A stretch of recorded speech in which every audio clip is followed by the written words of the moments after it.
नमस्कार, मैं PM DNA Singh और आप देख रहे हैं कमाल यार। इस वक्त की बहुत ही बड़ी खबर निकलकर सामने आ रही है इंडिया के डिफेंस मिनिस्टर के द्वारा। जी हाँ दोस्तों, यहाँ पे जो पहले सीमा विवाद शुरू हुआ था भारत और नेपाल के बीच, उसमें बड़ा स्टेटमेंट निकलकर सामने आया था डिफेंस मिनिस्टर का, जिसके कारण यहाँ पे जो उस समय के नेपाल के प्रधानमंत्री थे वो काफ़ी ज़्यादा आक्रोश में आए थे उस स्टेटमेंट को लेकर। और उसके बाद पूरी यहाँ पे नेपाल की पब्लिक भी जो काफ़ी ज़्यादा आक्रोश दिखाया था। लेकिन अभी यहाँ पे इंडिया के डिफेंस मिनिस्टर ने एक और बड़ा बयान दिया है, जिसके हिसाब से लगाया जा रहा है कि डिफेंस मिनिस्टर कभी नहीं चाहते थे कि इस प्रकार का विवाद हो और भारत नेपाल के रिश्ते हैं वो बिगड़े। इसके अलावा उन्होंने गोरखाओं के बारे में भी अपने भाषण में कहा है कि जय महाकाली आयो गोरखाली, वो भी स्टेटमेंट आपको दिखाएंगे, वो भाषण भी। तो वीडियो के अंत तक बने रहिए और अगर आप चैनल पे नए हों तो चैनल को सब्सक्राइब करके बेल आइकन दबा लीजिए ताकि आपको अगला अपडेट भी सबसे पहले मिल सके। तो चलिए वीडियो को शुरू करते हैं।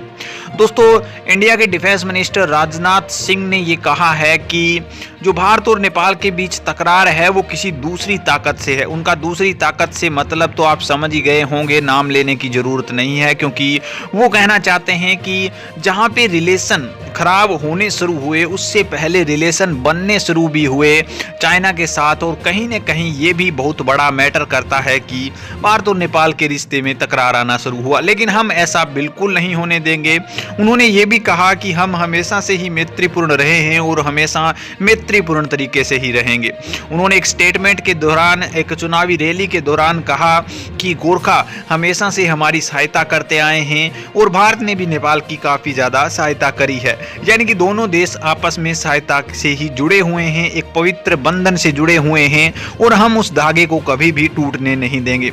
इसके अलावा उन्होंने भाषण में कहा कि जय महाकाली आयो गोरखाली, यानी कि यहाँ पे उन्होंने एक्सप्लेन करते हुए ये भी बताया कि महाकाली जहाँ पे शब्द जुड़ता है, इससे स्पष्ट होता है कि जो नेपाल के गोरखा लोग हैं उनकी श्रद्धा है महाकाली से, जो कि वो बहुत ज़्यादा प्रिय मानते हैं, उनकी पूजा करते हैं, अर्चना करते हैं। इसी स्पष्ट करते हुए उन्होंने ये भी कहा कि एक बहुत बड़ा महत्व है यहाँ पे इंडियन आर्मी में गोरखा रेजिमेंट का, जो कि कभी न कभी यहाँ पे नेपाल से आई थी और अपना यहाँ पे संपूर्ण रूप से योगदान देते हुए जो भारत है उसकी सहायता की थी। सबसे पहले हम थोड़ा सा वो स्टेटमेंट जो यहाँ पे अपने भाषण में कहा था राजनाथ सिंह ने, वो देख लेते हैं।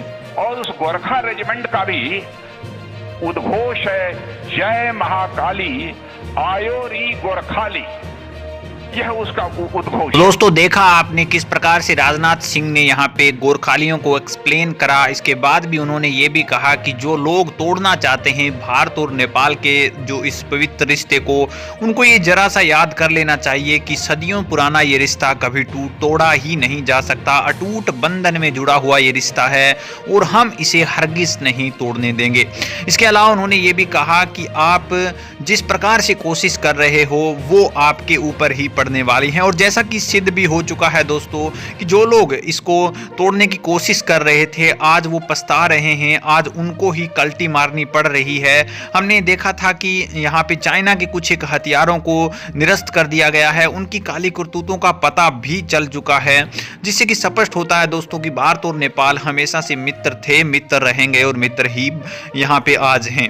तो दोस्तों, आपकी क्या राय है इनके बारे में? अपने विचार कमेंट सेक्शन में जरूर लिखिए। चलिए आज के लिए इतना रखते हैं, आगे कोई नया अपडेट मिलता है फिर आपके सामने हाजिर होंगे। तो वीडियो को लाइक कीजिए, शेयर कीजिए और अगर आप चैनल पे नए हों तो चैनल को सब्सक्राइब करके बेल आइकन दबा लीजिए ताकि आपको अगला अपडेट भी सबसे पहले मिल सके।